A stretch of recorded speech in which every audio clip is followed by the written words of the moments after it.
Okay. So, Ukraine's about right here, all right? There are some smaller countries in here that used to belong to the Soviet Union. Belarus, Lithuania, Latvia, Estonia, the Czech Republic, which is, they call it Slovakia, parts of it, no, part of it is called Slovakia. But anyway, so this little area right in here used to be under Soviet influence. And it's my feeling that these little brothers are going to basically be reabsorbed back into Russia at some point, okay? And we're seeing the beginnings of that now. I really don't think the Ukrainians are that removed from their Russian brothers, okay? They were part of Russia for a long time.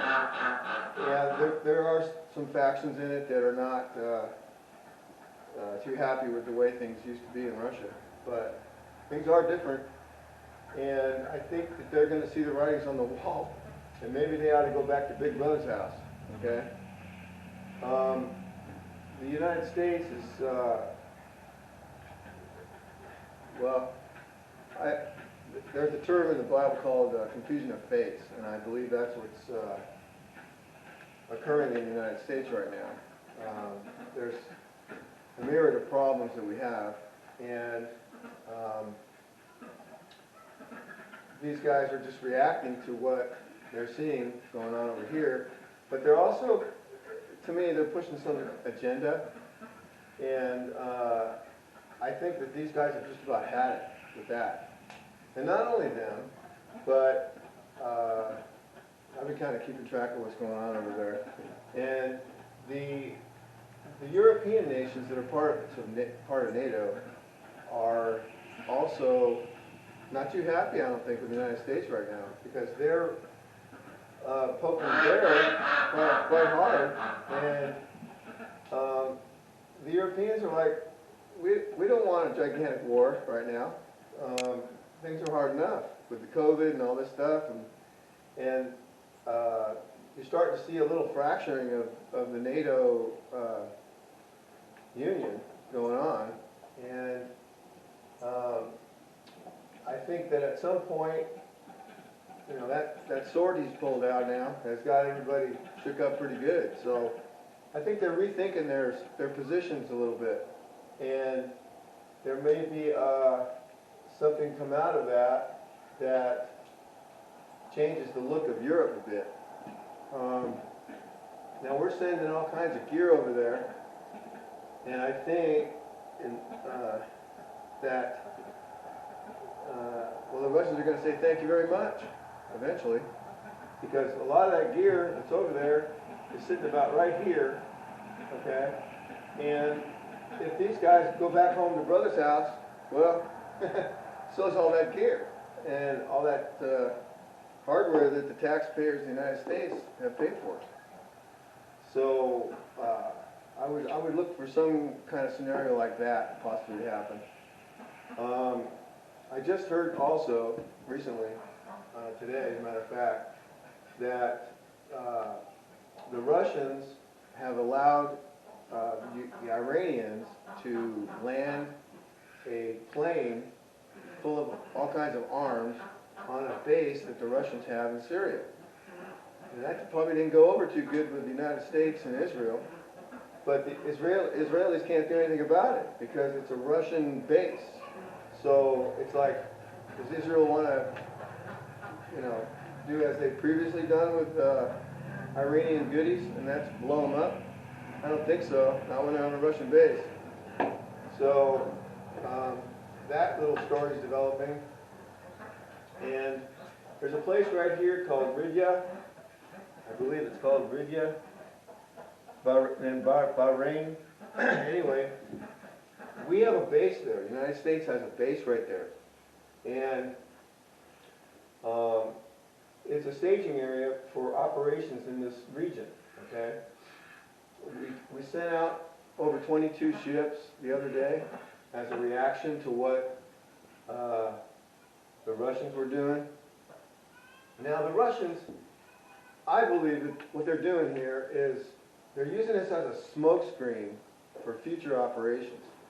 I've often, like I said, I often wondered how were they going to marshal all that array on that other map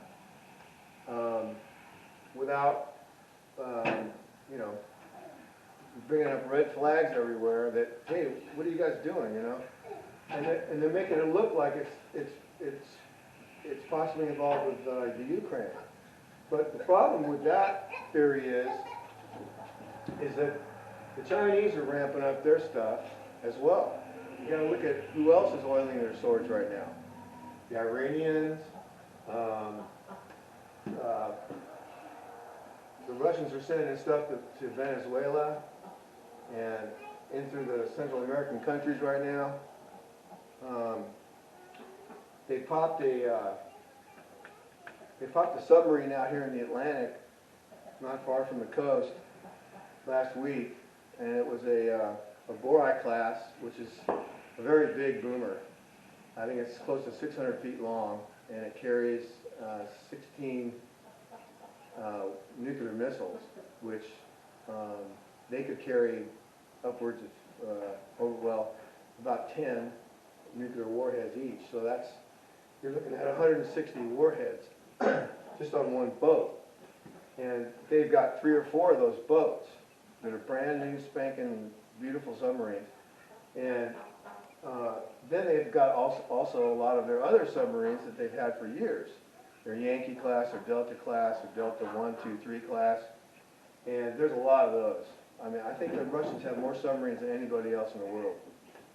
And they have been, you know, steadily working on it. It's like the bear's been hibernating, and he's been building up strength for the spring. And now, you know, we're trying to poke him and upset him, and it's like he's holding back because if his plan is to eventually send his fleets this way and this way through, you know, around Britain or whatever, by Britain. Well, Europe isn't going to say much. Okay? The Brits aren't going to say much. They're not going to do a whole heck of a lot to stop it. And this whole armada of ships wouldn't be coming until after they launch a nuclear strike on the United States. And Putin said the other day that he's not going to launch a first strike on on any aggressor. He'll wait for him to absorb the first blow. Well, he's lying.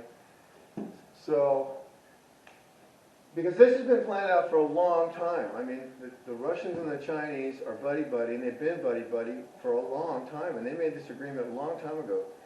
Dmitry Duduman was given a vision of these guys getting together and having a little chit-chat and deciding what they were going to do back then. And this was in the 80s. So a lot of what you see is going on back and forth in the world is a lot of stage dressing. It's just the puppets, sort of, that are controlled by the other puppeteers, you know, that are in the shadows. You'll never see them, okay? But they put this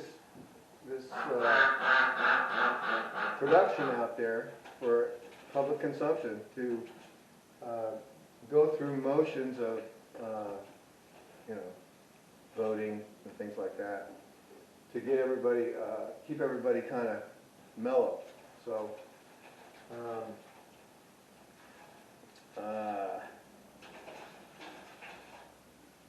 okay. So I think what basically it says in the book of Revelation that these 10 kings, okay, they end up hating the whore, okay.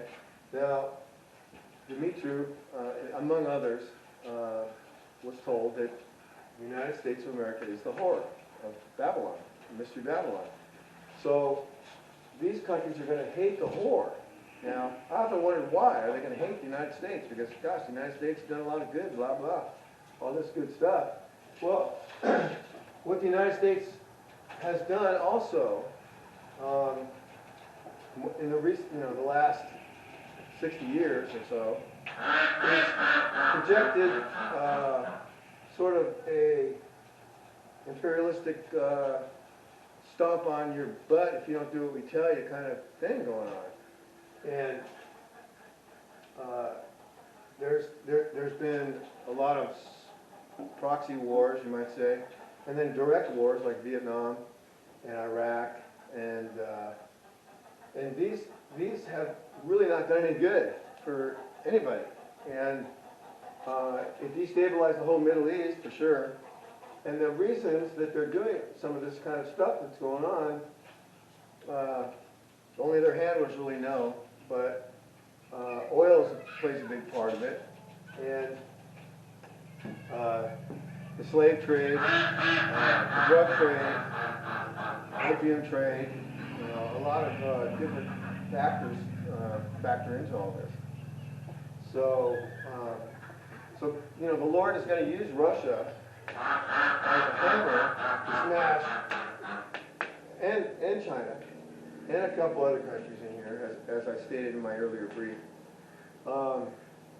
to basically end this reign that the United States has conducted for the last 60 years.